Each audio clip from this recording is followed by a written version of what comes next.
Maybe. Hello, everybody. I look crazy today, but that's all right. That's all right. Me and humidity today and allergies are looking a little bit rough, and that's okay. We're allowed to look rough some days. Hello, Morgan. I'm trying to quit a couple things. This one program does not want to quit. Okay. Hello, Twisted Leaf. All right, there we go. Now it's quit. Hello, Miss Nikki and Sherry. All right, but now I've lost. I can't see myself. Hangouts. There we go. There we go. I had look at how bad my cubicles look. Can we talk about how bad? No, we can't because that's not the topic today. But I got to do something about that business. That's for sure. So I was, we're trying to stay on target if you are new and or if you are used to our old format of doing videos. Hello, Lucy. We've been trying something new the last few weeks in which we are having a topic at the first hour. And so I do try to stay somewhat on topic for the first hour.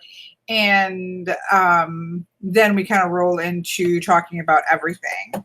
Also, as I talked about last week, I had a few people request to not be moderators, and so I ended up stripping all the moderators back. I had so many that had been added just randomly, and so rather than try to figure out who would be okay with it and who wouldn't, I stripped everything back except for a couple people that had said they would be fine with it. So I may be reaching out to a couple other people who have been moderating for a while to see if they're still willing to do it. But if the moderator stuff looks different, it is because that was just the easiest way. I had so many. And so I will be connecting with people to get permission from here on out, because a lot of people just got made moderators in the middle of needing a moderator, or my hair literally looks like I just woke up. I have not literally woke up. I've been teaching my last playing card class, and I was pulling this off because I use them for D&D. If you play D&D, these are great for markers, like damage markers, healing markers. Anyways, a lot of times, like, we're in the midst of a live chat and I don't have any moderators on, and I have in the past just made people moderators because we needed somebody. I can see going forward that's probably not my best way, because people do sometimes get apparently screenshotted and or contacted, or a little bit of grief perhaps about being moderators and things of that nature. And so I just figured out how to go in and see them all. And so Mr. Jones had said it was fine. Nikki had said it was fine. And Hannah Conda had said it was fine. And so I just stripped it back to that. And then we'll just kind of go as we need them. But I will make sure to check with people first. So apologies if you had randomly became made a moderator and then got stuck with that forever. I do apologize. It was just convenience, to be honest, and not very fair. So I will just get everybody. I need to check with everybody who was and see who needs to remain. So anyways, no bad feelings. It's nothing that anybody did. It is just purely that I need to get people's permission. So, okay. So moving forward,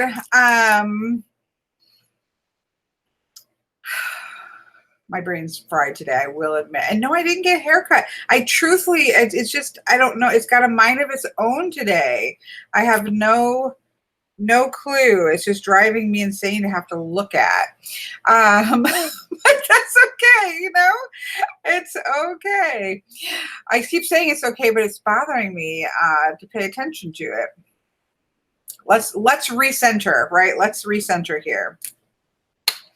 So I was thinking about like what would be our topic for hello, Mr. Simon. I see Mr. Simon is here. I know a bunch of people came in. I will admit that my brain is very distractible today. So heads up warning, my brain just feels distractible. Mr. Jace. Actually, Mr. Jones is here, and Miss Nikki, and Mr. Richard. I'm lots of people. I think I saw Mr. Zach too. So I will admit that my brain is distractible today. So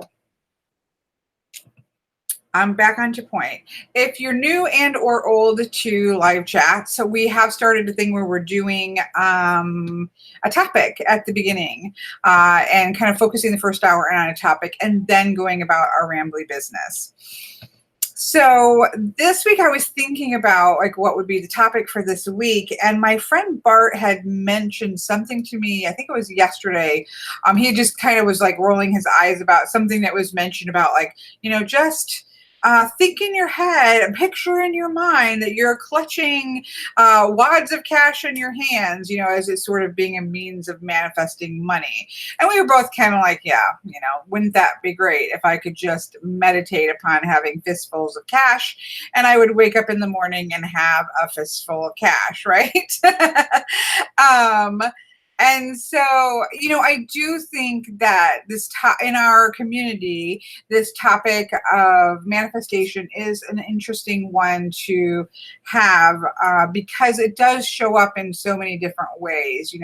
It's it's the new moon. What are you going to plant in order to manifest into the future? It's the full moon. What is manifesting for you in the future? How are you setting your intentions? What are you manifesting in your life? Why aren't you manifesting XYZ in your life? But one of the issues, so here's, first of all, I'm going to set the stage, right? So I'm going to set the stage for what I think about things in a nutshell, and then we'll kind of roll from it because I think that will help. So this is the thing. I actually do believe that energy that we put out into the world does have a repercussion, right? That it does kick back on us to some degree. I actually do believe that it is a good thing to put out positive energy, to put our energy into the intentions that we have to manifest for ourselves. I actually consider that to be a good thing, just on a very common sense way, right? If I am going about saying that my life sucks, I hate my life, I hate my job, I don't have any more money, I don't have a soulmate, I don't have this, I don't have that, and my energy and my thoughts and everything that I do is in this shit, and we're all there at some periods, right? We all have those moments. But if that's all that we're focusing our energy on is negativity, and I hate this, and I can't stand this, and I don't have enough of this, and I don't live where I want to live, and I don't have the person I want with me, and I don't have enough money, and if we're constantly in that space, right? I do think two things happen. Number one, we don't have any open room or energetic space for good energy to start to roll and happen, right? We don't have any energetic space to be able to accept in anything growing in positivity. The other thing is that we also will miss, I think, opportunities, right? We aren't going to see this opportunity over here. It's like the clover in Lenormand, where you have to pay attention to what you are it's not that a big bouquet is going to come in your face, but it's a little clover. And if you're not being mindful and paying attention, you're going to miss these little opportunities that could grow into big opportunities. And so, so when we only focus on negativity and how bad things are for a long period of time, again, we are not talking about having our wallow periods, because trust me, it's okay to say, I'm done, I'm broke, I'm frustrated, I'm going to put my head under the covers for today, and I'm just going to be miserable for 2 days or the weekend, for whatever it's going to be. that's natural and normal. So I am not saying that we are not all going to have those spaces. But if we live totally in that space, we aren't going to see the positive, and we certainly don't have any room for positive energy, right? So that's that. Now let's flip it around the other way. If we are putting out positive energy, if we are thinking about the things that we want to have for ourselves in the future, if we're thinking about the projects that we want to accomplish, if we're thinking about the abundance that we want to have for ourselves, if we're thinking and putting our time and our energy into those things, two things are going to happen. One, we've opened the door to all of this better energy to come in our way. Number two, we're looking for it, right? It's like when you buy a white car and all of a sudden you see white cars everywhere. It's because now your focus is on it and you're seeing opportunities to be able to start to manifest the things that you want to manifest, right? And so naturally, you're going to be more inclined to see positive things when they happen, to see positive opportunities when they occur. And we have the energetic space to take in those positive things, right? So I believe all of that. I believe that continually being in a well of negativity, negative talks about ourselves, frustration, anger, bitterness, those types of things do not engender positive things to come our way. And I do believe that being in a positive mindset and in a mindset of trying to figure out what we're going to do and how we're going to get there, that does engender a mindset that is going after the things that we want to go after versus just staying stagnant and never going forward. So I do believe this. So that's key number one, and we'll come back and talk. We can come back and talk about that. I just want to kind of lay the field about where things are at. Elements has said she's so negative about her job. So I'm going to use my daughter as an example here because she won't care. My daughter was in a really bad job, right? She really didn't like her job that she was in. It wasn't actually a good job to be in. It wasn't a good environment for her to be in. But on top of all that, she just got herself into a mental space where she just despised her job. She despised what she was doing. She was exhausted all the time. She was in the bathroom trying to listen to podcasts. She wasn't invested in her job. She wanted a different job, but she was totally in this headspace of negativity, right? This really negative space around it. We had lots of conversations about it. We did some readings for her. And I finally got to that place where I was like, look, clearly, because nothing was happening. She wasn't getting any job opportunities. Nothing was really moving here. It was like this stuck space. And I finally because I'm her mother, so I can be a little bit more, look, daughter, than I might be to a client, right? But so I told her, I said, look, you clearly have something to learn in this space that you're in. And until you figure out, because of some readings that we had done and some conversations that we had, so this wasn't just out of the blue. We'd been discussing this and looking at some readings and things. And I said to her, look, until you can figure out a way to be happy where you are, regardless of the outward circumstances, right? Because I do believe happiness isn't an outward thing. Nobody can make me happy. No situation can make me happy. Happiness is an internal thing that I am responsible for. It does make it easier when there's somebody to make us happy. It makes it easier when our outward circumstances are making us happy. But I do believe that we're responsible for our own happiness. I don't believe anybody is responsible for my happiness, and I don't believe that outward things are responsible for my happiness.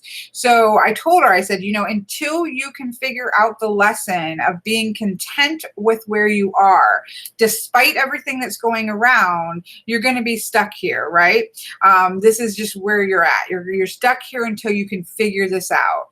And so she did some work. She went and did some counseling. I'm all for counseling. Go counseling. Do what you need to do, right, to heal.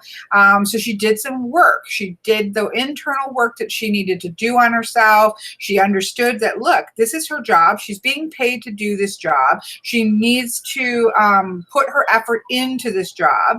And so at some point, she didn't love her job. It didn't make her love her job. It didn't make it be, it didn't make the job be the perfect job for her. It didn't make the job be the one she needed to stay in forever, but she became content with the job she was at. She made a report of herself because she was being paid to do a job. You need to put your effort in. And as soon as that light switched, right, she did end up finding another job that was a fantastic job for her to switch into. It wasn't magic, even though I will argue that it is magic. Magic is everything, right? It's all around us. But it was her seeing an opportunity because she had been told about this job before. I know I'm really throwing her under the bus, but she'll accept it. She had been told about this job opportunity before, but in the space of negativity, she was like, "Oh, I can't do that. Like it's not something I'm qualified for. I can't do this." And she was negative. She wasn't thinking through. Whereas once she got in a better headspace and somebody reminded her of this job again, then it was like, okay, well, why not put my resume in? Why not go and do an interview? And she ended up getting a job that took her in a better space, right? So it's not that she waved a magic wand and things got better. She figured out how to be content, at least, and happy, and putting her effort into where she was, and that opened up the ability for her to see opportunities elsewhere, right? So my point is that that is a form of manifestation, if you want to think about it in that way. But it's not just that she was thinking happy thoughts and so good things came to her. It was very much this idea of putting herself into a different space in which she, A, had room for good things to happen, and B, she was seeing the opportunities there because she wasn't in a bubble of negativity. And so I know I ramble. This is what I do, right? But so all of those things I do believe. This is my issue, though, with the concept of manifestation, right? Is that in the climate, I think in the field of esoteric, in the field of woo and new age thinking and things, it can start to project so far forward that we actually start to blame people for not having, right? We start to say, well, if you don't have a lot of money, well, you must not be manifesting correctly, right? You must not be doing something right. If you don't have the perfect person in your life, then there must be something wrong with you, that you haven't fixed what you need to fix in yourself so that you can call your soulmate to you. If it becomes this almost of a stigma, and it also highlights the fact that somehow manifestation and true manifestation and manifesting what you're trying to, that somehow it's measurable by outward things, that it's measurable by money, or it's measurable by having this happy relationship or this perfect family or this perfect job, right? It sort of sets the bar for what is good on outward things versus inward things, and it also starts to cause that victim blaming, where, okay, well, you just come down with XYZ illness. What did you do? Well, you're overweight. Did this cause this to happen? Did you do XYZ? Did you not eat very well? Did you do something in your past life that caused you to have this? this thing happened to you. And so we can get into the blame game when visibly manifestation doesn't seem to be occurring.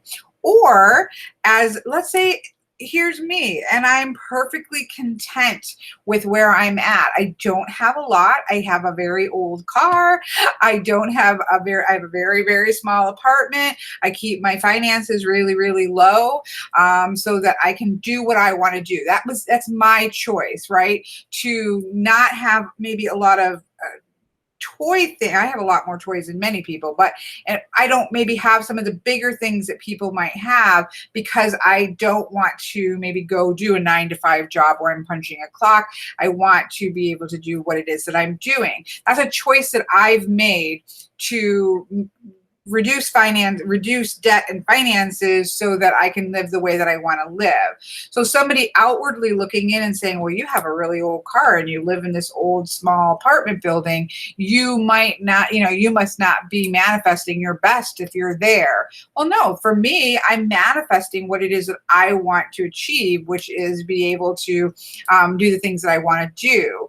Or when I was a mother and my ex-husband and I decided that we couldn't decide too much because my son was sick and it would cost too much for healthcare, or for childcare. But we decided that I was going to stay home and work with the kids and be with the kids and teach them school because Michael couldn't go to school. We made decisions that outwardly would look like old cars, not having car loans, not having really big vacations, maybe not having a fancy house.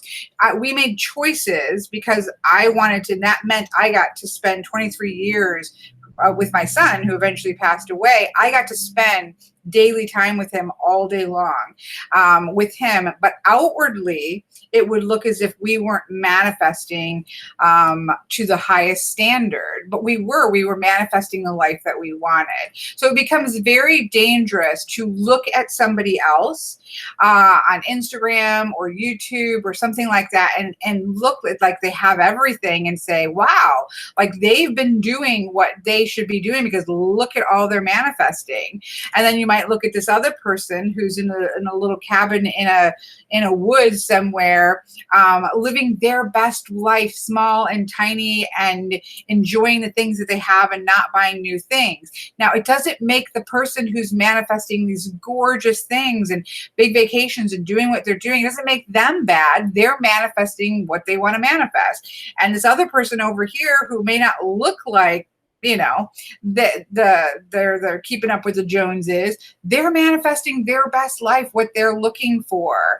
And so if we get a little bit too focused on what manifestation looks like, we run the risk of us not feeling good about where we're at because we're looking over there at that person who's doing their work, doing their life, doing the things they got to do, and their manifestation might look very different than my manifestation. And I might need to check myself and say, you know what?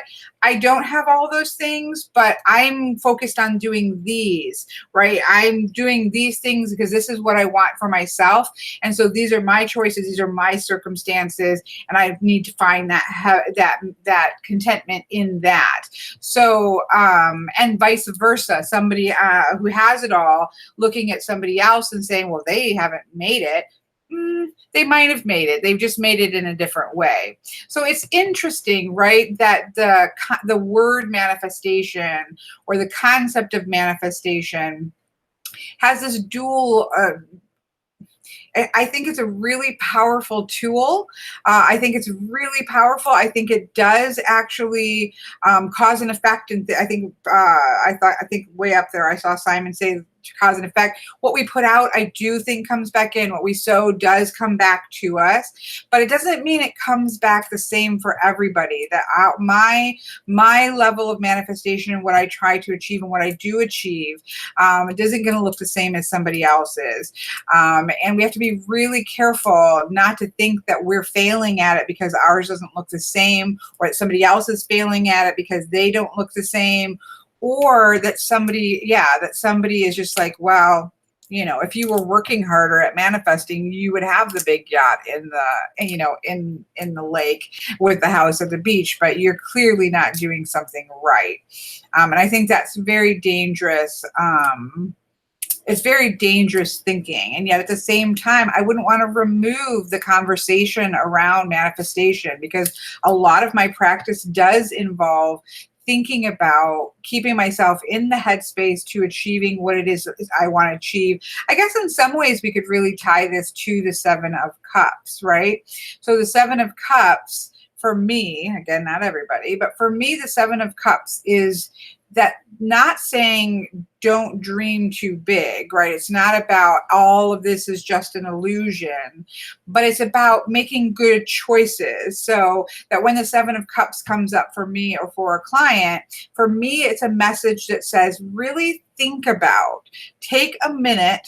You know, we talked in one of the chats, I think the Tarot-thon chat, about what is the question that a card is asking. And the Seven of Cups is saying, what are your dreams? Like your actual dreams of what you would like to achieve, versus putting your energy into something unachievable, which would be an illusion, right? And I usually use the example that if I said to myself, my dream is to become an iconic pop star and have a platinum record on American charts, whatever that's supposed to look like, right? If that's like my dream, I am going to be disappointed. If that is my goal, I am going to be disappointed. I am 50 years old. I am not a natural born. I mean, I can carry a tune, but I am not going to be on the pop charts. I'm not going to get a platinum record, right? That's not an achievable dream. So I'm setting myself up for failure. I'm setting myself up for disappointment, and this type of thing, right? Whereas if I say to myself, I want to achieve, which is one of my real goals, I want to be able to play all of the songs from the album Songbook by Chris Cornell. Before I pass away, I would like to be able to play those songs on the guitar. So they're both music oriented, but one of them is an achievable dream. It's something I can work towards. It's something that I can manifest towards. It's something that I can do the work for and see the achievable goal. So that is a dream that I can work towards. Whereas becoming the next American Idol, I'm sorry, or America's Got Talent, it's not going to happen. So don't waste my energy with that, right? So wasting our energy saying I'm going to visualize having tons of cash in my hands. I'm going to sit there and think about having tons of cash in my hands so that I can wake up tomorrow and have a yacht and a jet-setting boat, and I already said a yacht, airplane that we can go all out. And this like big house on the hill. It's not really achievable. And so what are my achievable dreams, and putting my energy into that achievable dream versus putting my energy into illusions, which I think was a big rabbit trail from what we're talking about, but that's okay. We can have some mini rabbit trails. Exactly. You can't have everything that you want. It doesn't mean that we don't, that's wrong with us to want, right? I mean, I think we would all like to have a amazing yacht that we can go into the ocean with and, and do what we want to do, or a huge house that we can have a massive library and a huge painting studio. I mean, we all have those kinds of dreams. There's nothing wrong with having those kinds of dreams. But if they get to the place in which they are being oppressive and making you feel like you're failing for living your life as it is. Life, one of the things that we talked a lot about with my kid, I talked a lot about with my kids, is that life isn't fair. There isn't, I mean, you could argue that, but in a simplistic sense, we aren't guaranteed or promised anything in life, right? There's nothing about life that says we're going to have, that every single person is going to achieve massive great things and is owed, or is going to get all that is fair. Is it fair that some people are struggling with starvation and other people are not and are living really large? Is it fair that some people are born with illness? This is a conversation with my son, obviously. obviously. Is it fair that he was born with a disease that caused him to suffer and die young, whereas somebody else who seems to be throwing their life away lives to be 96 years old and be a grouchy, crotchety old man with lots of money? No, I mean, life is not fair. And the sooner that we let go of the feeling that fairness looks, that fairness exists, or that our manifestation of our best life is going to look the same as everybody else's, I think the easier we can then focus on us living our best life and whatever that might look like for us in this particular life. Of course, I do believe in multiple lives. And I also do believe that we do have lessons to learn within, not in a sense of I did something bad in a past life and now I'm being punished in this life, or that I did something great in this life and now I'm being rewarded, but just the fact that there are lessons to learn in every life, and that may not include being, an amazingly rich person. So all of that was my babble to say, I didn't get to see chat, so we can talk a little bit more about this. But maybe, think about ways that you think that working with the idea or the concept of manifestation can be helpful to you, and ways in which thinking about the ways that manifestation is presented in a modern context can be a stumbling block to you. Because for me, manifestation, there's another thing that I will say is that manifestation to me is not just a state of mind, but it is also a state of action.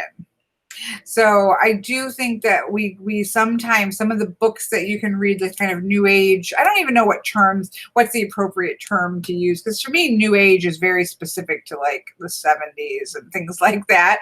But in the community and in sort of self-development type books and things, sometimes some of the stuff that you read, you're just like, it takes more than just, sitting and thinking and lighting candles and things of that nature to really make massive changes.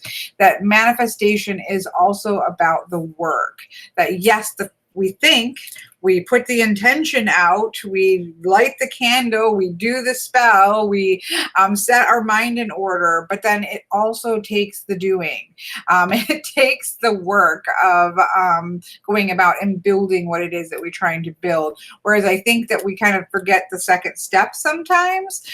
We start with the manifestation of intention, but that has to follow up by the work as well. But I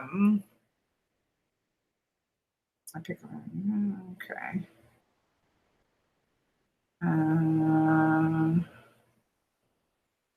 Janice asks, what is your best manifestation story? My best manifestation story, well, I mean, I have many, but my manifestation story is probably where I am right now. I did grow up in big family, did not have a lot of money whatsoever, never went hungry, but things were a little bit tough. Got married very, very young. So I went from dad, father, family, household, went to being married at a young age, stayed at home, took care of my kids, homeschooled them from kindergarten through 12th grade, did all that kind of stuff for 23 years of marriage. Never, never out on my own, never financially responsible for myself or anything of that. I mean, it was, I will say that just because somebody is a stay-at-home mom or there's a stay-at-home father in the house, who brings in the money is not, in my opinion, the be all and end all. It's a joint effort between the two people, however that might work out. But I still never had to financially go and do the work because I was doing the work that needed to be done in the home. And so when I was at 43-ish, 43, 44, 43, I'm bad at numbers. When I left my ex And so for the first time, I had to financially support myself, but also do it in such a way that I could stay home with my son, who is still alive, and was we knew was in palliative state. So I did not want to waste time. Sorry to the world who needs to do that. But I didn't want to waste time 8 hours a day at a job. I wanted to be able to be present for my son. So that meant moving into a very small apartment with a very, very old car, and doing jobs that I could do at home to just get by so that I could manage what I wanted to manifest. And that's what I did. To anybody else looking outside, that would have looked like a bit of a failure. In fact, I even had cousins from the outside that had called and said, you've got to figure out a way to be more successful. And I remember at first it was very hurtful, because we do listen, we hear what people say. And it was that feeling, there was an initial reaction of, wow, there's a lot of people who look in at my life and see that as not being successful, that I'm somehow failing at the game of life. And yet I felt that I was at the top of the success field. I was doing what I needed to do, which was to stay home with my son. And I wasn't starving. Nobody was starving. We had food to eat. And I was managing to pay my bills and all these kinds of things. I felt like I was at the top of, I was like, I'm doing what I need to do here. And this is my best life in this moment. And it was very uncomfortable to have somebody look out from the outside in and say, you need to work at being more successful, or finding, because they equated success with money and houses and things of that nature. And so there was that brief moment of saying, oh shoot, like maybe I'm not a successful, but then, of course, hopefully reason comes forward and says, no, that's that person's idea of success, and they have to go do them and do what they're doing. Come back to your space, right? Come back into that space where you're like, this is my largest manifestation. And this is me doing what I need to be doing in this moment. And it may not look like somebody else's success story, and that's okay. So that was a big deal for me. It's still a big deal for me, to say, okay, this is what success looks exactly, Havana. That's what you're saying much more succinctly what I'm trying to say, right? We have to figure out what success looks for us in this moment. And that could change over our life, right? When my children were little, success looked like just keeping my son as healthy as possible, keeping my daughter fed and her soul fed when she has a really sick brother, keeping a roof over their head, me just getting through the day, because it's exhausting when you have little children. And then as we shift and change throughout life, what looks like success is going to be different all of the time. What's important to me right now is going to look different than what it was important to me at other phases. And we should be continually thinking right here and now, what does success look for me? What am I trying to manifest for myself? And now how can I go about doing that? What is the work that I need to do? Setting my intentions. I do set intentions. I do work with the new moon, the full moon. I do money manifestation, set workings together to really focus my energy on what it is that I want to do. But it's not just that step. The next step is what's the work that we have to do to start that snowball going. And it may be a very small snowball, right? I always say that, here we are and here's where we want to get to. Very rarely can we leap over here in one swoop, right? What is one thing that we can do today, even if it's a little tiny thing, that is going to move us in that direction? Because the more little tiny things we're doing, the more that starts to snowball and the energy starts to shift in that direction, and our work starts to shift in that direction, and we can start moving there. Because very, very, very rarely do we win the lottery and we get to shift in one fell swoop, right? Anyways, I do think I'm rambling here, but people used to think if you don't have a job that you go to, you're not working. Yeah, that's the truth, isn't it, Sherry? Big step for me was when I left abusive ex. I had $1 one fortnight extra the next $2 because I had debt to pay on a single parent, but I did it. Yeah, one step at a time. And I'm sure, too, Rox, that it did not happen overnight. That it was just one choice. You know, you make the right choice in that moment, and you make the next right choice in the moment, and you make the next right choice, and yes, you ended up manifesting it, right? But it didn't just come out of nowhere. It was built off of your intention. You set your mind to, this is what I want to achieve. And then you did those steps, one step at a time, to get yourself to that ultimate success. Yeah, that is the very true, Simon. That it's a lot of this mindset, I think, is definitely, it's social conditioning. It can be family conditioning. There's all kinds of ways that that we are conditioned to think about things. Yes, exactly, Janice. It can take years to be an overnight success. Yes. What looks like, and that we often see that. You know what I love? Let me see if I can find it. I know my decks are an absolute mess. What I love about the Six of Wands and the Jeopardia Tarot is that you see, and I guess I don't need to find it, but why not? Why not? I just love this deck in general, but let me see if I can find it, because what I love about this, here it is. Well, look at that. Nice. Thank you, deck, for being nice. Here's the Six of Fire. So the Six of Fire is usually like about achievement. It's about recognition. It's about seeing people looking in and saying, wow, you've really succeeded at what you're doing, right? This person that's standing on the stage, she wasn't, even if it looks like it, she was not an overnight success. She worked, she probably put hours and hours and hours and hours into learning how to play, into practicing, sore fingers, constantly doing the work that it took, probably doing small gigs here and there. I mean, it's a violin, so I'm not sure she was doing gigs, but you know what I mean. She did a lot of work to step out onto the stage and become an overnight success, right?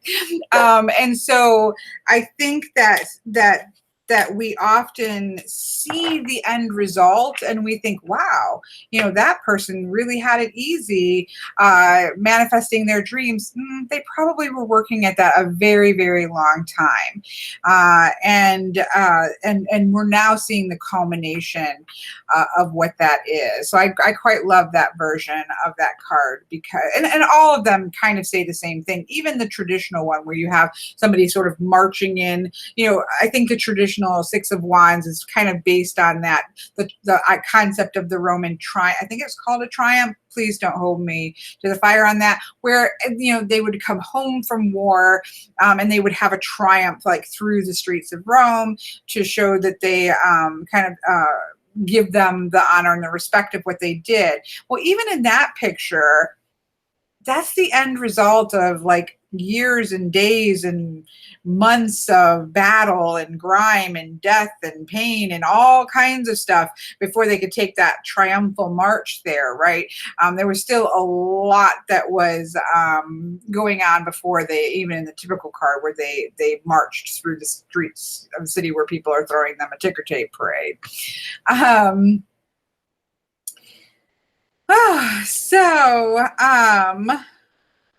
I'm sorry. Hello, Mr. Two of Owls. Sorry, I'm scrolling back here a little bit, which is never good. I liked that it takes years to be an overnight success. That was really good. Nikki says, I'm grateful for the lessons in my late 20s at a big house, new car. All that doesn't bring me happiness regardless of the hardship. Yeah. Many spend their lifetime chasing worldly success. Yeah, it's true. Only to find it not making them happy. Yeah, I definitely think that happiness is not, and let's not be, we also I think be very careful, because this is what we're talking about with this idea of manifestation, that my manifestation might look, and my success might look very different from another person's, and vice versa. Because I think that we can go the other way and say, wow, look at this person over here. They have a really nice house. They've got a great life. They have a great relationship. They must not be really happy because they've got all of this. Well, that may not be the case either, right?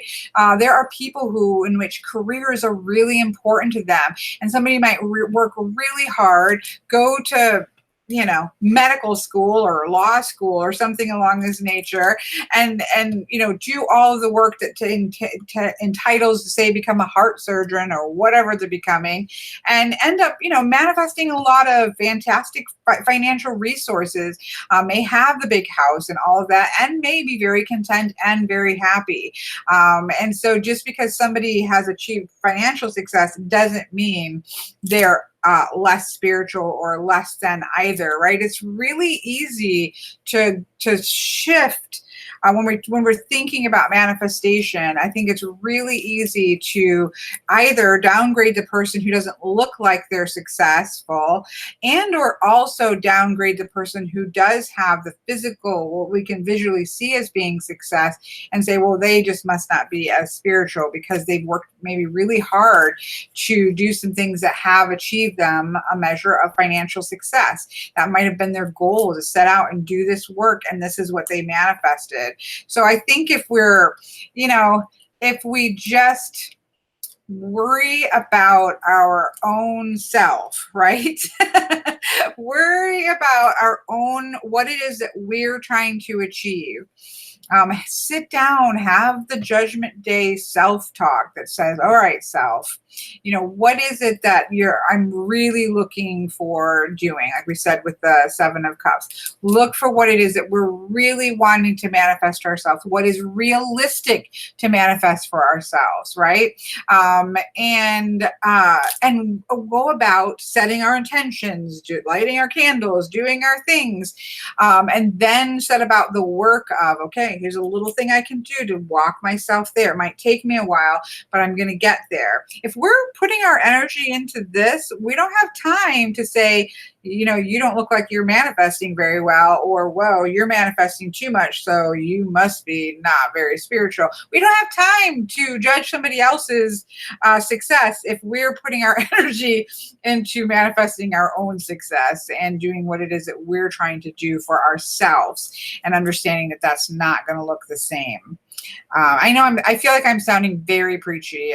It's starting to feel a bit like a sermon, so I do apologize. I try not to get too preachy, but yeah, I think that is just a damaging mindset even for our own selves. I know I miss things. That's the only thing that I don't like. I mean, I'm really enjoying having these topical conversations, because it's really been an enjoyment for me. I'm glad that this format seems to be working for everybody. But one of the downsides is, like last week, with folk magic, like that to me was so fascinating, but it was kind of frustrating because I couldn't see what everybody was saying. And I know this one's the same way, but that's okay.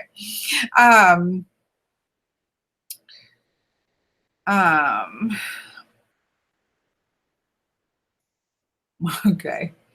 I'm not gonna try to. I just can't do it, because when I start to scroll back,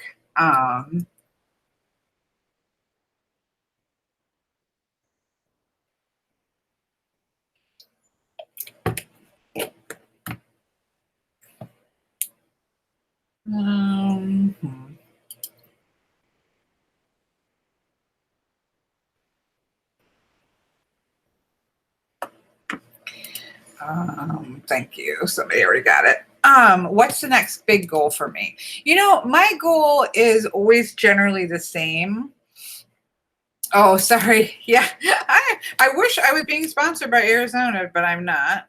Yeah, I don't really like, they do sometimes come in cans. I don't actually really like drinking things out of metal cans, so I kind of prefer the plastic, although I'm sure It's not. It's not good for the world. I know. I know, Morgan. Morgan said that's such a mom thing to say. Worry about our own selves. I know. I was. Maybe that's what it was. Maybe I wasn't going preacher mode, but I was going mom mode. It is a difficulty for me. To not roll into mom mode. So, and I'll even say, like with clients, I'll say, look, this is nothing to do with the cards, and this is nothing to do with psychicness or anything. This is just me being mom. So I'm just giving you a mom mode lecture for a moment. We'll get back to the cards. Yeah, I definitely have that trouble, for sure. I've been trying to work on intention, but I'm always distracted by things. Yeah, it's easy to do so. I think that's why it helps though to kind of come into kind of refocus yourself. I do think that one of the benefits of having a manifestation as part of your practice is that for me anyways, usually around the moon. So I don't just do new and full moons, but it's certainly around the new moon and around the full moon. So twice a month, right? I am at least checking in with, I am at least stopping and thinking for a moment about what it is I'm trying to accomplish, both in the short run of that month and also maybe the bigger goals. And I also do that weekly. I'm a big, if you follow my channel, like I'm a big planner person, and I have my Hobonichi, my planner, whatever that looks like to you. Every Sunday, I do try, and I get off. If I get off track, that means there's trouble ahead. But I do try to check in with my week. What do I need to work on in my work? What do I need to work on? I try to tap into who I need to get together with, what it is I'm trying to accomplish. And so I do think that having those moments, if you have a I'm losing my thread of thought here. If you have a routined part of manifestation or aspect of manifestation to your practice, the benefit is that you're checking in continually. Where am I at? Where have I maybe gone off track? Where do I need to check myself? Where do I need to put that energy into? And it does help to be able to kind of keep that check-in, right? Is visualization part of it? It can be, Christina. I know people who do, and I think it's probably amazing part. So my kind of what started this as people, like visualize yourself clutching lots of money and blah, blah, blah. Some people do use visualization as part of their manifestation and a part of the practice in a lot of ways. So I don't want to totally mock that, but it's more the idea. They were like these memes. They're quick, little, easy. They seem like easy fixes. Like, why are you worrying about money? You should just be visualizing having lots of money in your pocket, and you're going to wake up there. It makes it all seem like it is a insert visualization of money and output, wads of money in your hand. But visualization for a lot of people is part of their practice in a lot of different ways, but including manifestation. Really thinking about what it is that you want, being able to see, like, I think it was Nikki, I could be wrong, I apologize if so, but doing vision boards about, or making a board about what it is that you're looking to have achieve. All of those things can help you to keep your energy focused. They're all tools, right? I guess that's maybe where I'm wandering my way around, right? All of these things like lighting candles, setting out certain herbs that have to do with manifestation, putting out tarot cards that have certain connotations of what it is that we're trying to achieve, making a vision board, sitting down and visualizing what we're trying to achieve. All of those things are tools to focus your energy and focus your attention on a particular thing. So it's not that they're one way of doing it is going to achieve a result. You have to kind of figure out what works for you, what keeps you focused, what keeps your attention and your energy on what it is that you're trying to do. Because like Havana, visualizing my student loans is not going to make them disappear, right? I can visualize it. That can be part of my process. But if I'm not like going out and doing the work and paying the bills, they're not going to go anywhere, right? So it's like use the tools that work for you, then do the work that works for you, and that kind of thing. And then also, again, being so careful that we're not using manifestation as a judgment on ourselves, on another person because they don't have enough, on another person because they have too much, that you're thinking that yourself or another person is a failure because it doesn't look like they must not be manifesting good enough, right? We can't use external things as measures of what people are manifesting. And the truth of the matter is we only have control over our own choices and decisions. And so that is a piece of, right? That is a piece of our puzzle of building our future the way we want it to look. But there are other people that can impact our lives, right? We can have spouses who impact our financial security in good ways and in bad ways. We can have random person making a decision to drink and drive that can run into our car and cause something to happen that we have no control over. You can be born with an illness or a sickness, or catch an illness or a sickness that through no action of your own self, and simply have to deal with those consequences. So it's so important, right? That we not use external things as a way of measuring somebody's success, their worth, their ability to manifest, all of that kind of thing, because it's going to look so different on all of us, and we can only control our choices and decisions. That's it. That's all we have control over. And so if we're staying focused on what we want, and we're staying focused on us making the best decision we can in the moment, that's all we can do. That's all that we have control over. And sometimes other people's stuff, a nice way to say it, sometimes other people's stuff, sometimes natural disasters and things happen that are outside of our control, and then we just can manifest and make our choices and decisions that we have control over.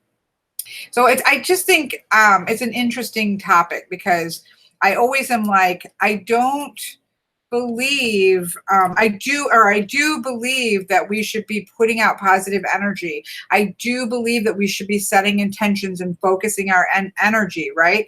I do believe those things. But at the other side, I can also see where those things are extrapolated outward in such a way in which they actually become negative. And so you have to be really careful to both on yourself, because I think we're usually hardest on ourselves, but also in how we outwardly judge other people. We have to be so careful, because this concept of manifestation is a powerful tool for us to use, but we have to be careful that it's not being used to denigrate ourselves or other people, or just kind of go out too far to where now we're blaming people for things. Yeah, it's all about balance, isn't it, April? It's all about balance. All about balance. Okay, so what I'm going to do while we finish up this wonderful conversation, last week our weekly card was the 10 of Wands. And our quote was, patience and fortitude conquer all things. There were definitely some difficult things this week. And so having that reminder to have patience and have fortitude and kind of keep stepping forward, I think was a good reminder for me. Hopefully it was a good reminder for somebody else. But we're going to pull a fresh one in a second here. So I'm just pulling these out so I can start shuffling, because you all know I shuffle for too long. So I might as well start shuffling. Nikki says, what are some practical things we can do to manifest, like suggestions for people to do it for themselves? You know, I think some people, again, visualization, where you kind of sit and meditate on and think about what it is that you want to achieve. Some people use that for manifestation. Setting, I like to create like herb blends, oil blends, and things, and burn those. Set those with candles. Set out cards or things that are going to be related to what it is that I'm trying to manifest. Out, there's a lot of things we can do in a physical sense, but it's not that burning those herbs, for me, again, please, I'm only speaking for my own self, right? For me, none of those things, and I do those things, but none of those things are what are going to cause things to happen. They're a focus for my intention and my energy, because I'm spending all that time. I'm picking this, I'm picking that, I'm journaling. Some people, it's all about journaling, like writing out your dreams, writing out what that means, processing through things through writing. All of the different things that we might do as a physical act of manifestation, in my opinion, other than the work that we're doing, but just in terms of putting out cards or lighting candles or doing spell work or whatever it is that you want to do, those things are just outward things that allow our brain and our energy to focus in the right direction. So it's not the act itself, it's the intention behind it. Then we go and we do the act itself of actually doing the work, right? But for me, yeah, it's about being present all the time with what it is that I'm trying to manifest. So checking in, whether I want to pull out together certain herbs, do I want to light certain candles on certain days? Do I want to write the word in the candle that I want to manifest? Do I want to pull out certain, again, to go through the tarot deck and pick out cards that speak to what it is that I'm trying to do, to lay those out? Not, I use a lot of knot work things. So tying the intention into a knot and then releasing it on another time. Those are, for me, it's all about, it's just focusing energy. It's not, those acts don't have power in and of themselves. It's just about keeping my focus on what it is that I'm trying to do, checking in with that. Where are things at? I've started this on the new moon. What I'm going to check in on the full moon and see what is growing, what's working, what's not. It's like doing gardening, right? You plant your garden. Well, then you've got to do the work of weeding. You've got to be putting the water in. You've got to be taking care of any bugs that might be coming in to ruin your manifestation, right? You have to pull out weeds that might be choking back what you're trying to do. So I think gardening is a really good example of sort of growing what it is that you want to grow. You don't generally, unless you're just growing a natural, I guess, wildflower thing, it's not something you can just plant and let go of. You've got to be constantly doing that work to pull out the weeds and make sure it gets enough water. Is it got enough fertilizer? If it's, all that kind of stuff. There's work involved after you plant the seeds, I guess, is what I'm trying to say.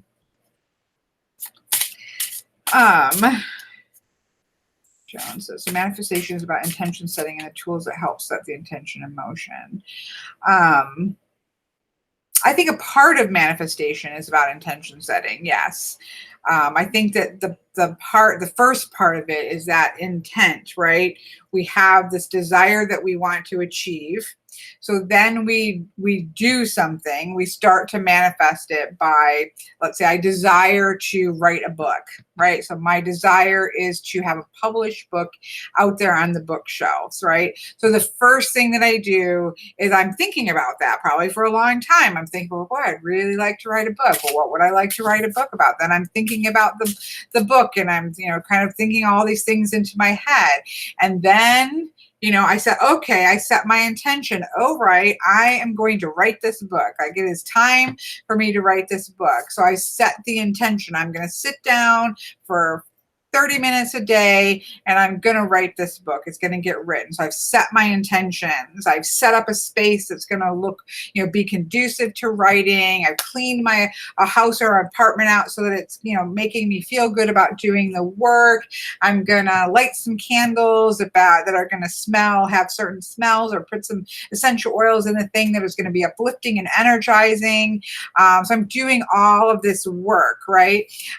But then when I sit down and actually write there, now I'm doing something. I'm writing the pages. I'm showing up day after day, and I'm doing the work. So that eventually down the road, I've got that manuscript, and now my intention is to get it published. So now it's a whole nother set of intentions. I'm going to put this out to so many people every week. And, it's just a whole process, right? So setting the intention is just a piece of the bigger puzzle. How do I protect myself from people with negative intentions towards me? That I'm going to say would be a whole other topic. Yeah, that would be, you're going to get a lot of different answers, because that kind of goes back to folk magic, right? I think that in terms of this conversation that we have, the first thing is to understand that they don't have anything to do with you, right? And so you kind of coming back to self, doing your thing, making your choices and decisions. You can't control other people, so how are you going to control your own self and your own space and not allow people in? That's kind of that first set, sort of setting that intention that those people have to do their own thing, right? And I can only take care of me and make my choices and decisions. But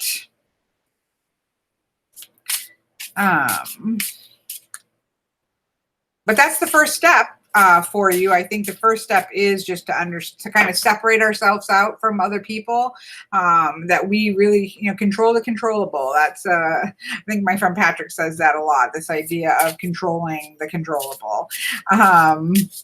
That, I can't control what other intentions people have towards me. I can't control what other people think about me, say about me, any of that stuff. That's outside of my realm of control. The only thing I can control is myself and my decisions and how I present myself and what the intentions I'm putting out into the world. And so I think that can be a step in your question, and maybe the first step. And then, obviously there are situations in which we need to do other things, right? All the way up to, setting really safe boundaries for ourselves and all that kind of stuff. So, but I do think in terms of this topic, it goes along with that sense that we can only focus on ourselves and what we can achieve. So I know a couple people have asked, I'm sorry, this is the Art of Life Tarot. And we've been using this for a while now to pull a weekly card for us. So that's what I'm going to do right now to wrap up this first hour. And I set this out. There's one nice thing about this particular deck is that it comes built in with a little easel, and so you can slide the card in. And so I just set it out and it stays on my desk. I'm at my desk every single day, and so I'm always keeping that card in front of my mind for the rest of the week. Whoa, I almost threw a card off of the table. And I know some people, like I know Mr. Jones has this deck. And so some people are kind of pull the card that we pull, and they also set that up in their space. You don't have to have this deck, right? You can just take one of your decks and pull out the cards that we pull, and kind of set with that as well. So you don't have to have this deck in order to set with the energy of the week for us. But it is a fabulous deck. I don't know why I haven't done a walkthrough on it, which I say all the time, but I still haven't done it. Okay. Okay, folks. Let's see if they're nice with my beautiful Queen of Swords here. That's my card. I love me the Queen of Swords. That's my significator card. So let's see what they say about her. Be content with what you have. Oh my goodness, this is perfect for what we've just been talking about. Be content with what you have. Rejoice in the way things are. When you realize there is nothing lacking, the whole world belongs to you. And this is by Lao Tse, or Lao Tzu, Dao Ching, from Dao Ching. I don't know if this is from the Dao Ching, but the same guy. So I love this, right? Because what did we talk about at the very beginning? And we were talking about when I was using my daughter as an example. She had to learn, and we all, this is something that we are continually, I think, as human beings learning to figure out, right, how to be happy where we're at first. Because that's another thing that we, I think, didn't really go into. I mean, we talked a little bit about it with Katie as an example. But one of the things that is important is that I am all for setting goals. I really am. I think it's really important to be able to think about what it is that we want, to be to have goals, to have forward planning, to think about those things we want to achieve. But it has to start from a place of contentment with where we are at. Because if we're constantly saying, okay, I'm setting this intention of manifestation, and once I get that, then I'm going to be happy. No, it doesn't really work that way, right? If we don't find a space to feel content with where we're at, regardless of what's going on, what physically things are going, if we can't find that space here, we're not going to find it because we've manifested X, Y, Z in the future. That way of thinking, it just follows us along. And that's why you can have people who look like they have everything and they're not happy, because it doesn't come from that, what we are able to eventually manifest. It's an inner attitude. And so I really like that she kind of brings us back around to, even in the context of what we're manifesting and intentions that we're setting out, be content with what you have, rejoice in the way things are. When you realize that there is nothing lacking, the whole world belongs to you. So yeah, I quite like that. I think that quite well went along with our topic. So yeah, so it has this thing. Don't make the mistake that I did by putting it behind the plastic, because then your card can get stuck. It goes in front of it goes in front of the thing. Man, I didn't come. I hear you. I hear you. I think I'm getting read my own self. Reminded of all this manifestation, the Queen of Swords comes out and says, all right, that's all good, but first be content where you are, right? So yeah, put that. We can't see it right now. When I'm in my regular camera, you can, but that just sets out where I see it all the time. I'm going to focus this coming week on being content with what I have and not spend this week looking for something new to bring in my life. There you go. Tanya has set her intentions, right? You have set your intentions for the week. And some people, you know, if you like to journal, you know, then you might sit down and journal about what does that look like, right? And, you know, how do you focus on that? What does that look like to you? What are the things that you're maybe going to do that are going to help you keep you on track? What are you going to set out in front of your head? Because we are human beings and we need constant reminders of what we're trying to achieve, right? What are we going to stick on our refrigerator door so we see it, or on our bathroom mirror because we see it every single morning, you know, that kind of thing. Figuring out what it is, what does that look like, and then putting into motion a plan of how you're going to keep that across the scope of the week. So there we go. We finish up our topic on manifestation. Now let the free-for-all begin. You can still talk about manifestation. It's not a cutoff here, but I just then step back from being so focused. Hello, Paolo. Brian says, hi, what is your favorite book? Asking me my favorite book is probably the same as asking me about my favorite deck. I have a lot of favorite books. If I had to choose a favorite book, it changes all the time, right? Um, if I had to choose an ultimate favorite book, I don't even know if I can, to be honest, because it's like, okay, here's my favorite book on more like self-development. As in my last video that I did, Learning to Fall is a favorite book of mine about learning about what it means to be human. If it's my favorite book on Buddhism, it might be When Things Fall Apart by Pema Chodron, or if it's my favorite fantasy novel, it's probably Song in the Silence. If it's my favorite urban fantasy, it's probably either one of Charles DeLintz's book or one of Neil Gaiman's book. If it's my favorite book on vampires, that would be really difficult, or zombies, that would be really difficult, right? Because I absolutely love The New Girl with All the Gifts. That's an amazing book. That is such a smart take on a zombie story. One of my favorite all-time books on what it means to be human is He, She, and It by Marge Piercy. Absolutely love that. I'm answering his question. I mean, that's the best I can give you. All right.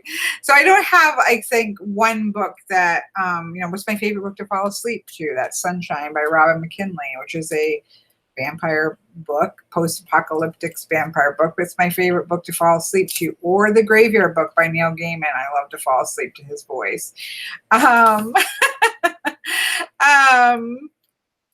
So yeah, I have lots of favorite books. The movie was pretty good, Tammy. I do think the book is far better, but there are very few times in which there are very, very, very, I do love The Alchemist. There are very few times in which I will say a movie is as good or better than the book. I can't even think of the exception. There are a couple of exceptions, but for the most part, the books are always better.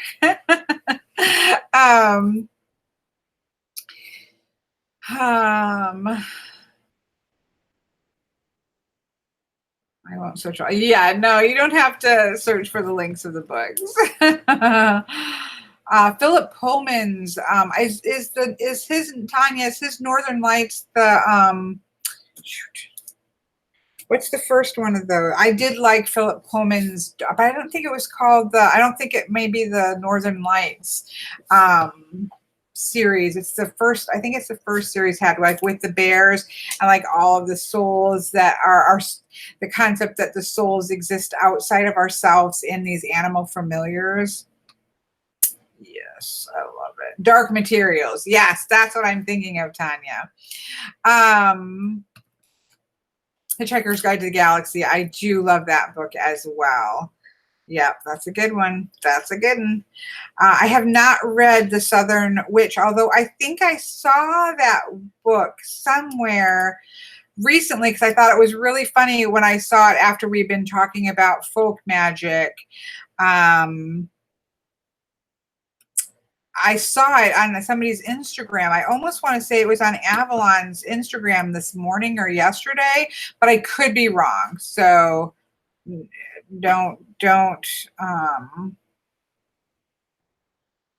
is it a maybe I'm wrong. Is this about being a Southern witch, or is this about more of a regular book? Oh, Wicked, I loved. Yes, I loved Wicked so much, well before the musical came out. Then I absolutely loved the musical. Know all of the words to all of the songs, or at least I did. I like his whole, Gregory Maguire wrote Wicked, and I really like that twist too.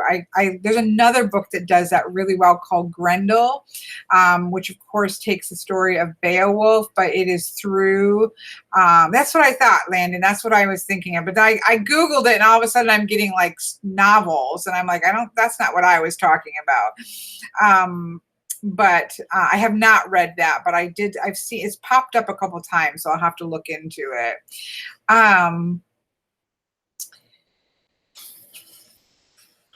I was saying, I can't remember what I was saying before I babbled off on that topic, but somebody had said a book that I loved. I don't think I've read Witches of Eastwick. I might have.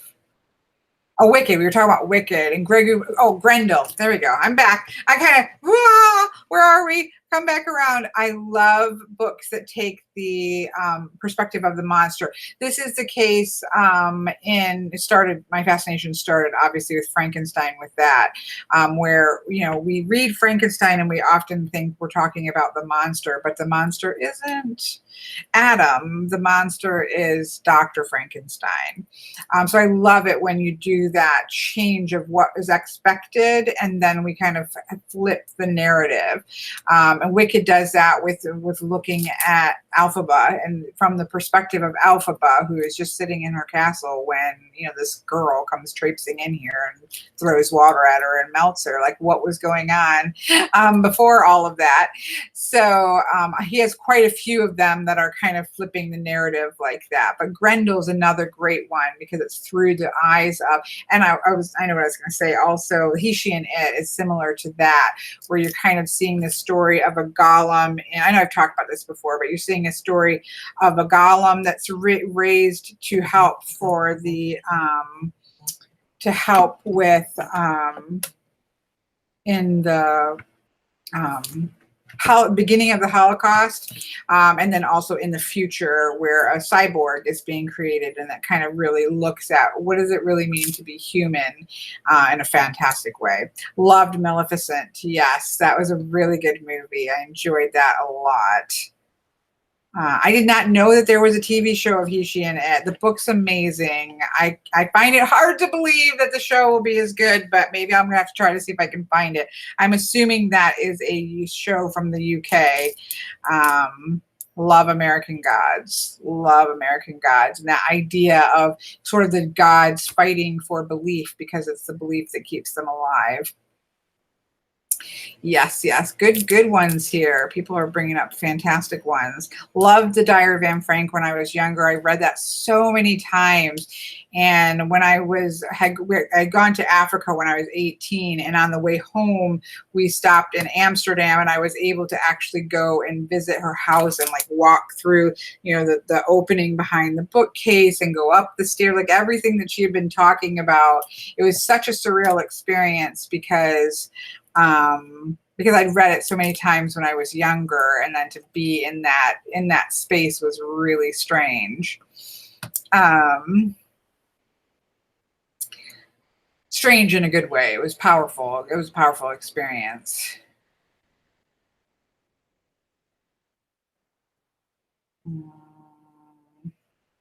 Charlie in the chat. I'm just kind of scrolling back here, but that's okay. It never works out for me to scroll back.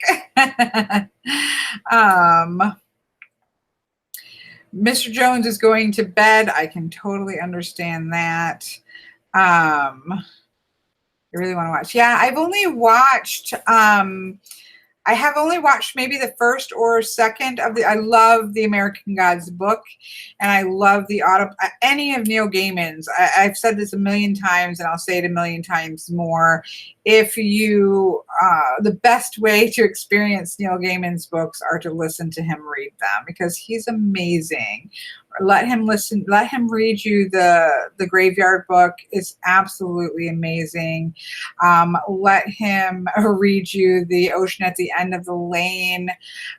It's just, he's such an amazing, and that's not the case. Like, I don't think all people who write books are not good at reading books out loud. That's a whole nother skill set, and Neil Gaiman has that skill set in spades, and I just love to listen to him narrate his own books. Anne Rice period. I've probably read most of the Anne Rice books. Probably read most of them. Stephen King, I've read some of it. He was never a huge favorite of mine, but I've definitely read the main ones. Just finished The Egyptian by Waltari. Sadly, the English version is missing about a third of the original text. Oh, that's too bad. Tanya's queen. Everybody's like, yep. We have had enough conversation about manifestation. We have had enough conversation. It's like exhausting. We're putting people to sleep here, which is a good thing if it's late at night, right?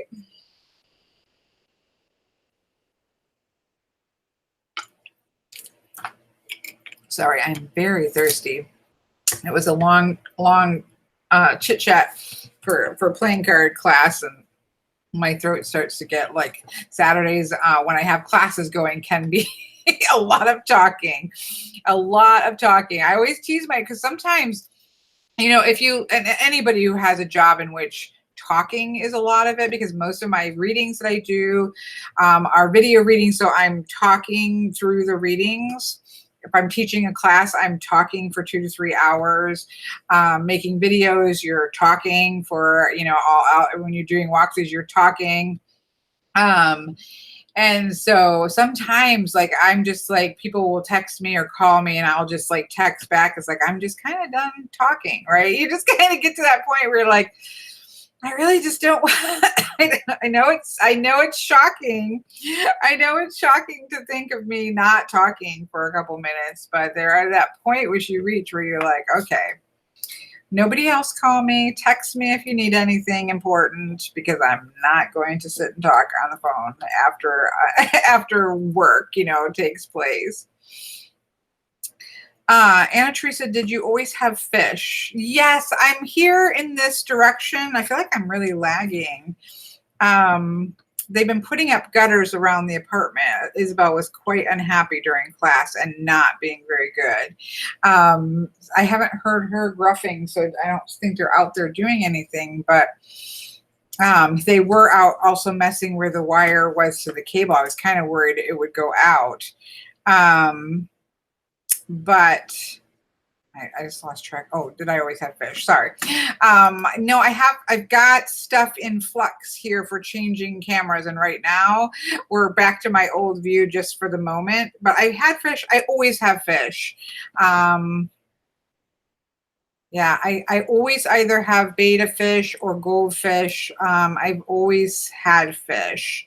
I just haven't had this view up for quite some time. They need a fresh tank because they got way too big too fast. But yeah, I love fish. And so I like birds too, but birds in a small apartment, the constant chit chat is just, I couldn't do it, because we always, up until I left, my son always had birds. So we always had birds. We always had fish. We always had hermit crabs. We always had a dog. We always had a cat. We had tons of pets. But in this little apartment, it's pretty much just Isabel and fish.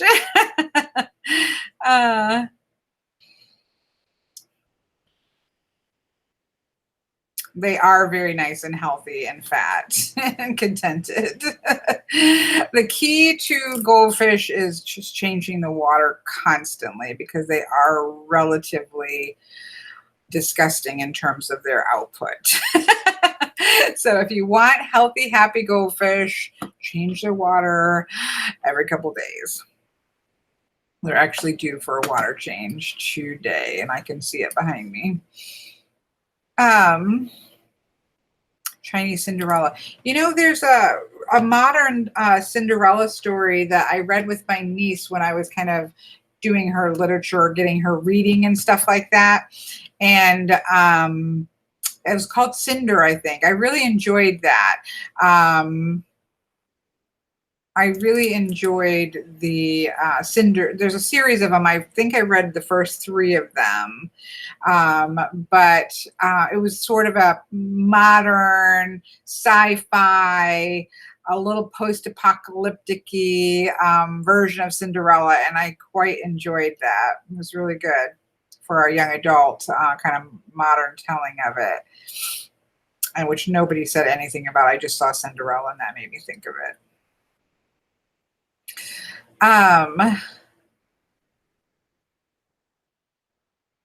Oh yeah, Morgan. We won't go to. I will lose people wanting to come to live chats if we start talking about Twilight. However, in all fairness, what's her one that I absolutely love? I'm totally blanking. That's another one I've listened to a lot. What's that called? Somebody will know. Somebody will be a huge fan of her books. It's going to drive me nuts. The Host. Thank you, Anna Teresa. I love The Host, not the movie, but the book. The Host, I think, is fantastic. I love the story of that. Again, I'm a big fan of post-apocalyptic type of texts and books. But I think the Host is a really well done book, where I can't really say the same about the Twilight series. And the movie was wretched, yeah. But it's definitely a teeny version. Yeah, there's definitely. I mean, these books are what I would categorize more towards young adult, but I think The Host as a book is really fantastic. I thought it was doing something interesting and fresh. And again, post-apocalyptic books that really do talk about what does it mean to be human. Those interest me very much. And The Host is really about that question of what does it really mean to be human, and who are the real monsters. You know, the monster theory and monster books and monster folk tales and things, they're all about understanding that the monsters that we create as a society are the things about they're the scary things about humans, right? The monsters are the humans, and not being able to look at ourselves in the mirror. And so instead we take those scary things and we put them off on monsters, or the devil made me do it, right?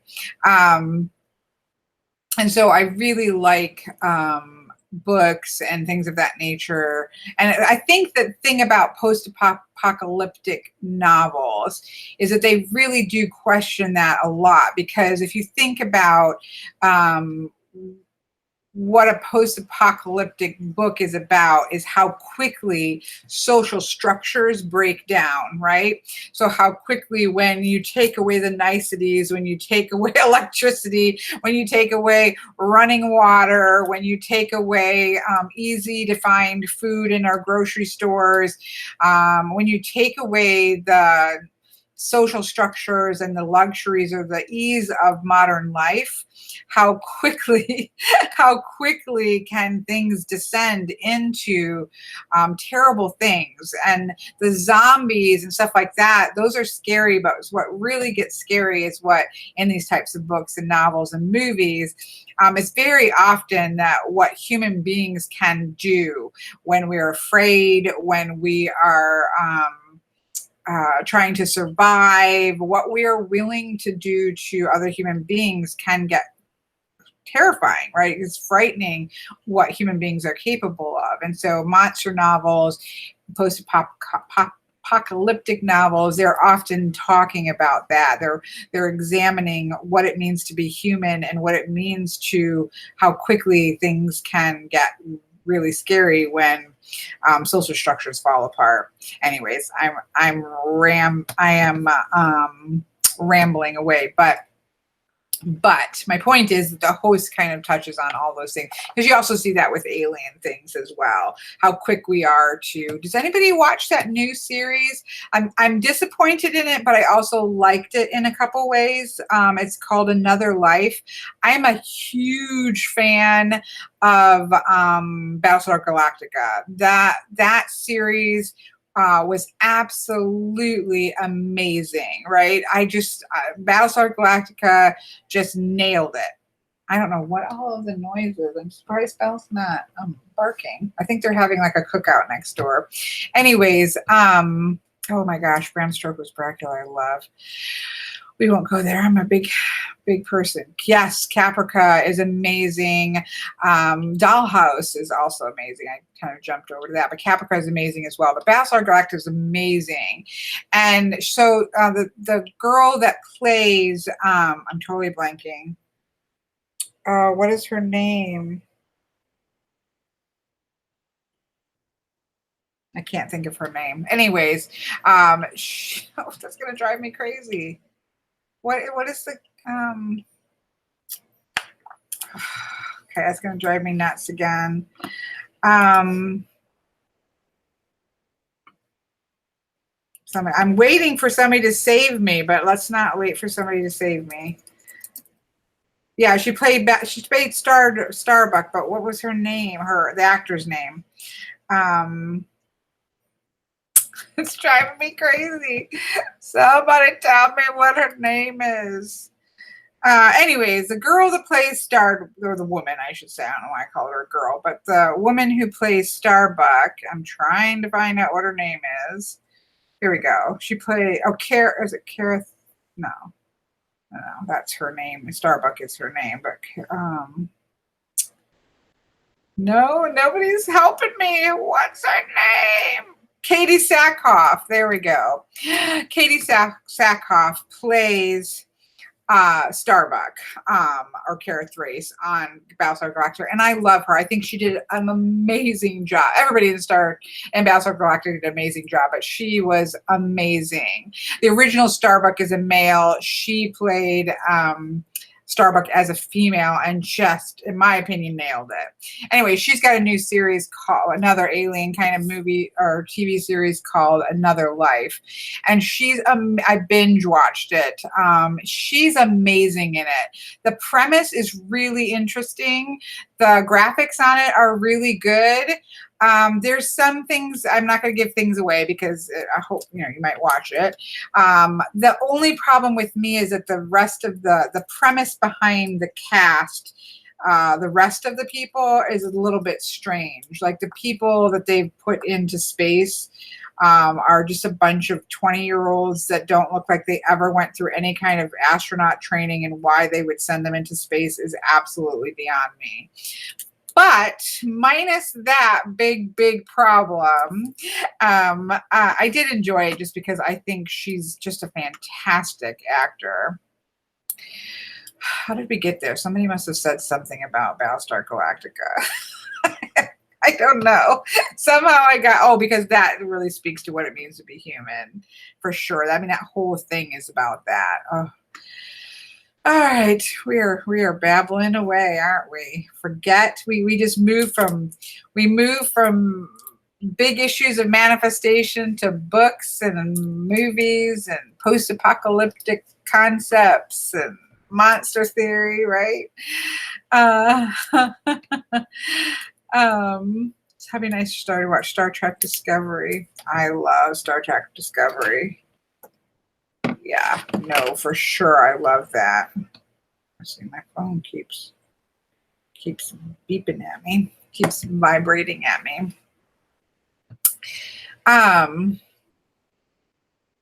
Yeah, I'm interested in the Star Trek Picard. I don't know. I'm kind of hopefully optimistic, right? Hopefully optimistic on Star Trek Picard. I love Picard, Jean-Luc Picard, and I just hope that it's done well. I mean, Discovery is amazing, so I have really good hope that it's going to be good. I'm just like, don't mess with him. Please let it be good. I love Orville, too, for all the cheesy goodness. Let's talk decks. What's in the mail? I have no decks in the mail. And I don't mind it because as you know, I have a lot of decks, and I have a lot of decks to set with and get to know. But I don't have any decks. Okay, let me retreat from that statement. backing up from that statement, I have 2 Kickstarter decks left. I had a lot of Kickstarter decks last year, way more than I normally have. I should say it wasn't a lot, but I have a lot more. I bought a lot of Kickstarters last year that have come in this year. And excuse me, and so I still have the Botanical deck by Cracked Amethyst that I think is on the way. So that should be coming relatively quickly. And I have the Majestic Earth, which you all know if you watch my channel, that I cannot wait. It's like the deck of 2019 that I am waiting for. So I have those 2 Kickstarters that are both of them, I think, in the phase of the deck print, being printed and coming to the person. So those are should be getting fairly close. I mean, I would say within a month or so. So those are 2 that I have coming. My last deck purchase was the Way Home Tarot, and that I am actually really enjoying. Tanya wants the Herb Crafter's Tarot and the Way Home. Both very, very, 2 thumbs up to both of those.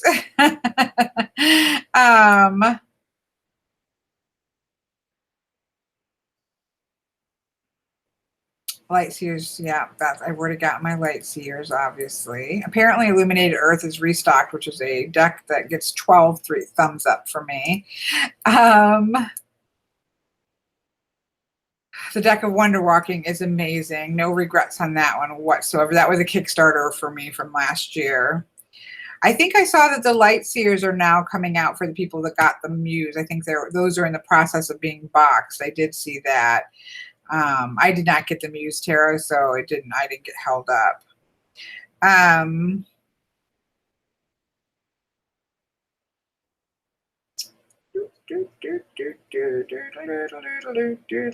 Okay, Insight Inspire says, what Oracle deck would you recommend for overall life questions? That's an interesting phrasing. Do you mean sort of like just looking at sort of general life issues, like what do I need to know right now? Or I guess the overall life questions, I think most decks would do well for. This is the cubicle, of course, with what's over there as well, of my favorite Oracle decks, but Oracle decks for overall life questions. I'm not sure. I feel like all of my Oracle decks would do good for overall life questions. Maybe if you can be a little bit more specific about what you mean by that, because that feels kind of broad. Like I do feel like most of my decks would be really good for overall life questions.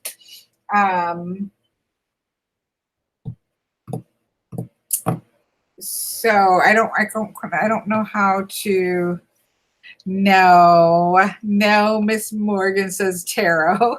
No, Oracle is very good for overall life questions. I just am not sure how to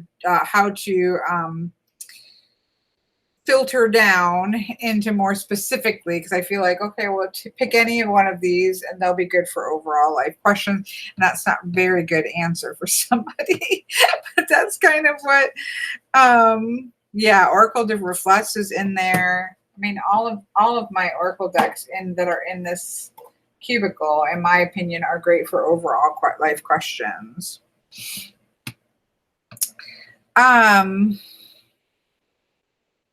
I mean, like flexible. Oh, okay.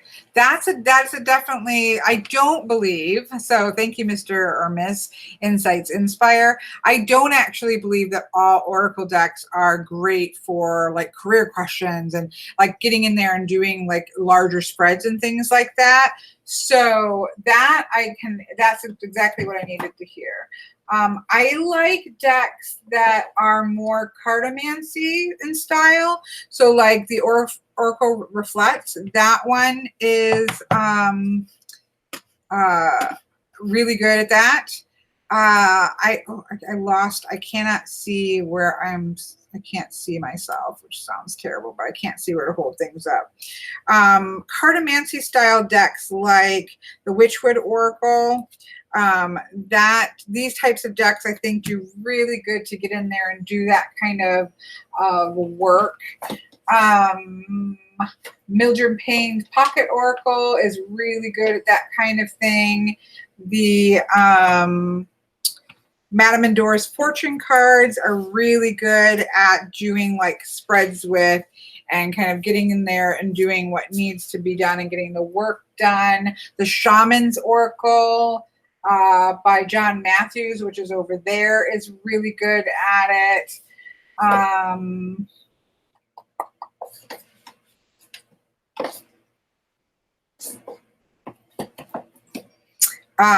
These types of oracle, like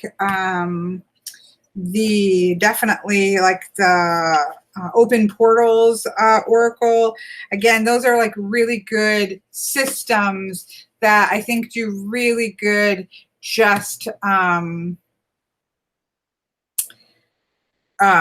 getting the job done of doing readings in a way that is not a support role, but a role in which they're getting in there and answering the bigger questions, right? So that's for me. And again, everybody's different. So what I think of as being good for that and what other people think, I actually have somebody asked me this question.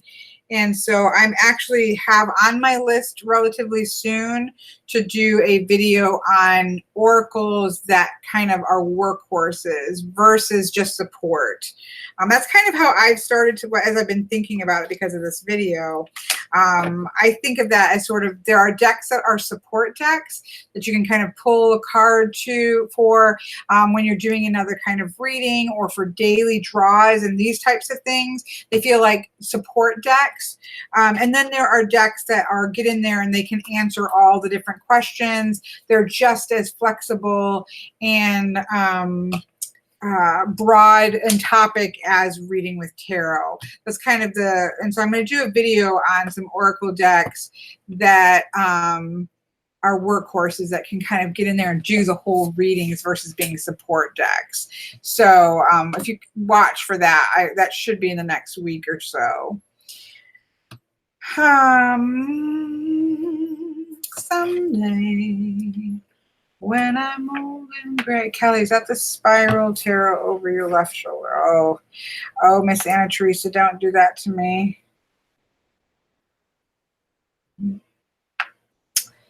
I mean, all my decks are over my left shoulder. Spiral tarot is not up here. I don't think I have the spiral tarot.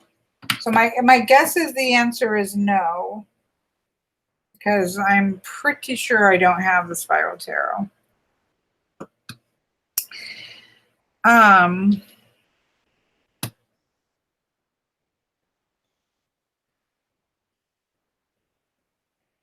What is my thoughts on Druidry, says April.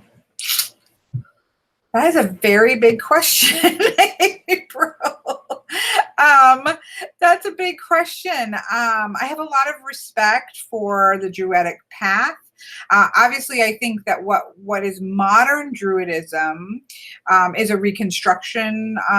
It's a reconstruction of the past. I don't think that we can make our own kind of modern path to Druidry, but it's never going to be exactly, we don't know exactly how obviously they practiced Druidry in the past. We can make suppositions. We do have some things that we can use that were seen through the eyes of the people who saved the text, such as the Christian kind of lens that we have to look at it through. But the path of what I think of as a Druid, which is a very interesting because it's that mix between a very scholastic, call it scholar, right, but also people who are in there in the woods and practicing in the the sacred space in the outdoors and in the woods. So they kind of feel like monks and such, but the like scholastic scholarly monks, but those that took place in the woods and in the forest. So I do really appreciate that path, and certainly working with Celtic based like sort of reconstruction and things of that nature, and working with oghams and such, that really ties in with a lot of what I would consider a Druidic path. Now, obviously, there are very specific schools, like if you're getting into really walking the Druid way in terms of becoming like a bard, there's like 3 different paths that you go on, and that takes a lot of study and things. But the overall Druidic path for me is a very earth-based, scholarly, earth-based person, and there's a lot of overlap probably between the way I practice and what would be considered Druidry. I do not consider myself a Druid, but there's a lot of overlap, so I have a lot of respect for it. Kelly, what do you think? I'm guessing, Susanna, that you're asking, what do I think about the Intuit Oracle? I don't know what that is. I'm going to Google it.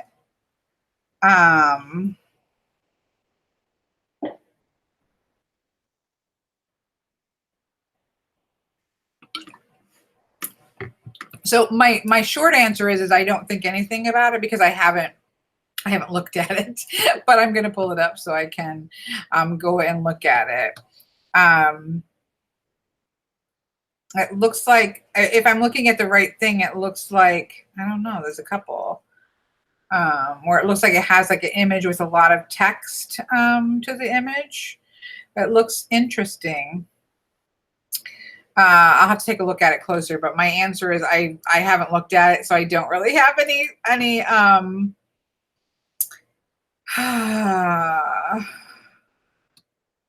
I don't have anything to say about it yet because I haven't looked at it, but I will.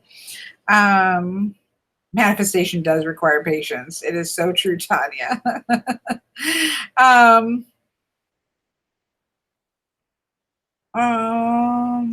Monday. I've got the song stuck in my head. Woodland Hags channel, Unashi said it might be a good one for that. Hopefully that's probably the best answer I can give in a short period. Hopefully that helps a little bit. If I'm interested in this but want it to be more mod, there is actually a Druidic, I want to say council. It's the Order of Druids, and there is a functioning, working Druidic order right now. I know that one of the people that I really love for geomancy, John Michael Greer, he is a Druid, but there is an order of Druids. It's like bards, ovits, and druids, or something like that. I'm trying to find it. But there is it's druidry.org. And you can I know they have like distance learning, like you can do the learning, go through all of the steps and that kind of stuff. And they've got all of the things going on. Here you go. Good night, Simon. Order of Bards, Ovids, and Druids. Thank you, Tanya. I was trying to get it out. So there is a functioning practice of people who are, again, it's all reconstruction, in my opinion, because we can do the best we can to figure out. And we do have text that we can use, but all of it is preserved through Christian lens. But I do... we do also know some about the structure of the actual order of that kind of thing. And so that would be a place to start and to see, what they have to say there.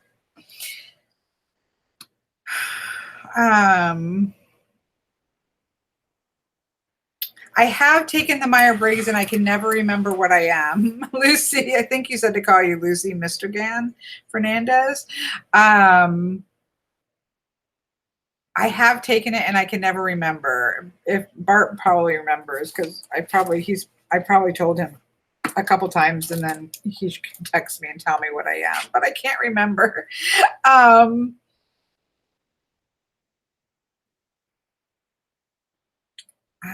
Yeah, I can't remember. I think I saved the email so I could find it again. I want to say like INTP, but I could be wrong. Yeah, I don't know. I've taken it and it made sense. That's the farthest I can go. We did pull from the Art of Life, Elron. Hello there, Mr. Elron. And we got the Queen of Swords. Awesome. Yeah, Philip Carr-Gum is amazing. The Druidcraft Tarot is amazing. Yes, I am on Instagram, Ultraviolet, to Truth and Story. I'm kind of skimming through here. That's another thing too.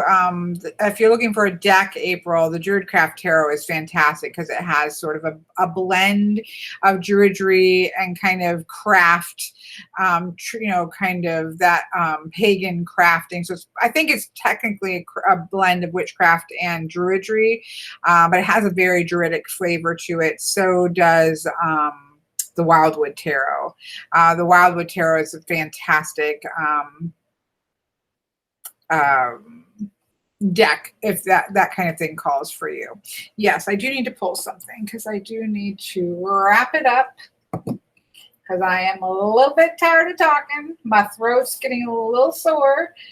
Oh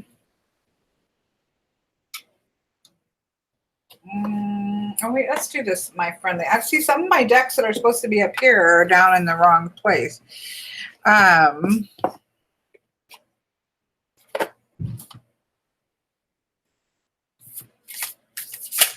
Oh, well, hello. We're not going to count this one yet because that was a little just slip of mine, but we'll see if he pops up again.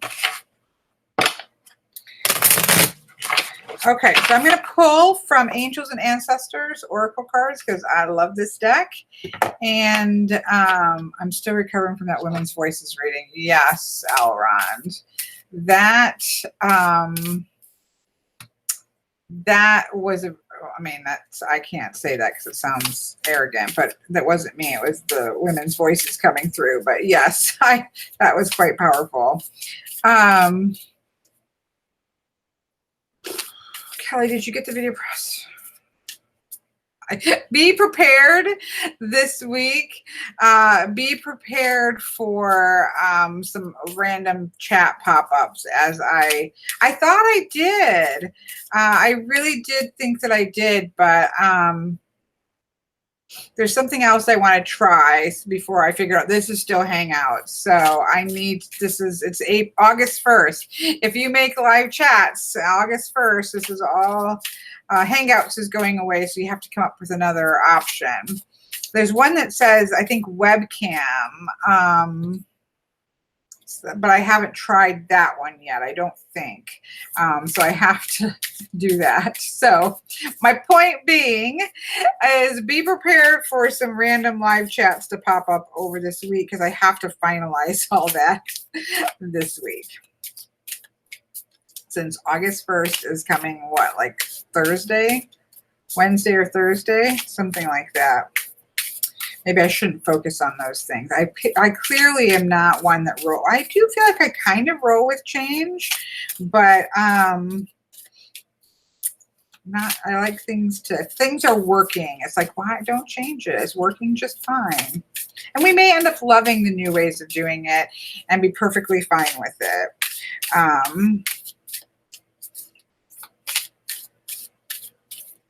Okay, let's see what we get here. Center away from the negative thoughts of the videos changing. Guardian Angel. Protection Guardian. And, oh, I like this. Okay. So the first one we have is the Guardian Angel. This is one of the cards I just love in this deck because it's just a feather, right? There's no race. There's no way that the angels look. There's nothing here that takes me out of the space of what my guardian might look like, right? Because my guardian angel might look like a bear, or your guardian angel might look like, XYZ.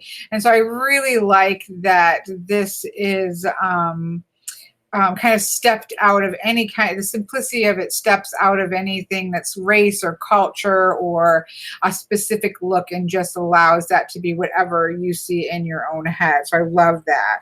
But on top of that, we have the Protection Guardian. What's interesting about this card, and this is a card that let's put it up front and center for a minute. What I find really interesting about this card is that it is the Protection Guardian, right? But the keywords are drop your shields. And even here, you can see her shield is lowered. Her shield isn't raised up. And so it's got a really interesting thing that while we want to have our protections in place, we don't want to have all these, like, you know, all of us, we go through difficult things in life, and it causes us to put up these barriers and to pull up these full body shields and 3-side shield and 4-side shield. And then we don't end up being able to really experience life. So what I really like about this particular Guardian card is that it does very much have that sense of have your boundaries up, have your protection energy in place, but don't have your shields up and be hunkered down behind your shields. And it makes sense with our third card, which is the Summer card, which we are in the midst of, basking in joy and light and community with the bee here. There is things to do. There is things. Great English, Kelly. There are things to do. There is sunshine to soak in. There is honey to eat. There's work to be done. There are people to connect with, right? It's summer. This energy, well, in the US and where I'm at, it's summer. The energy is getting out and having barbecues and connecting with people and working in the garden and all that kind of thing. So there's joy to feel and sunlight to feel, and we're not going to be able to do that if we're so shielded up that we are not vulnerable, because we're feeling too vulnerable, that we are not experiencing life. So trust your guardian angel, right? So trust that you have energies that are around you.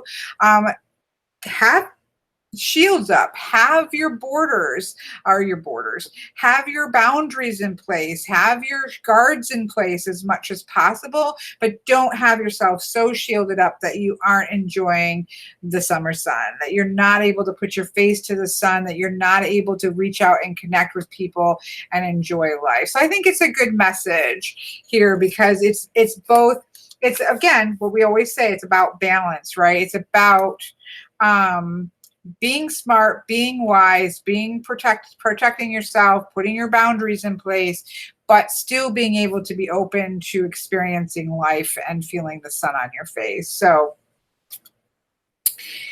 it does it every time. It's a fantastic deck. I really love. And I am not somebody who works with angel energy, as you know, if you watch my channel. So thank you to Miss Offset, because it was only because I was literally while I was in Barnes and Noble's watching her walkthrough of this that I bought it, because I wouldn't have bought this, and I love this deck. So I'm so glad that I stepped out of my comfort zone to get a deck that said angels on the front of it, because I absolutely love it. So good message, good message. All right, folks, I am going to wrap this up and head out and stop talking for a little while and enjoy the rest of my day. I hope that you all have an amazing rest of your day and the rest of your weekend. It was fantastic to have the conversation with you. I love the topic and what we all kind of dug into. Is just, again, I'm really enjoying it. So thank you for coming along on the ride with me on that. And I hope that you guys all have a wonderful rest of your week, and I will see you all next week.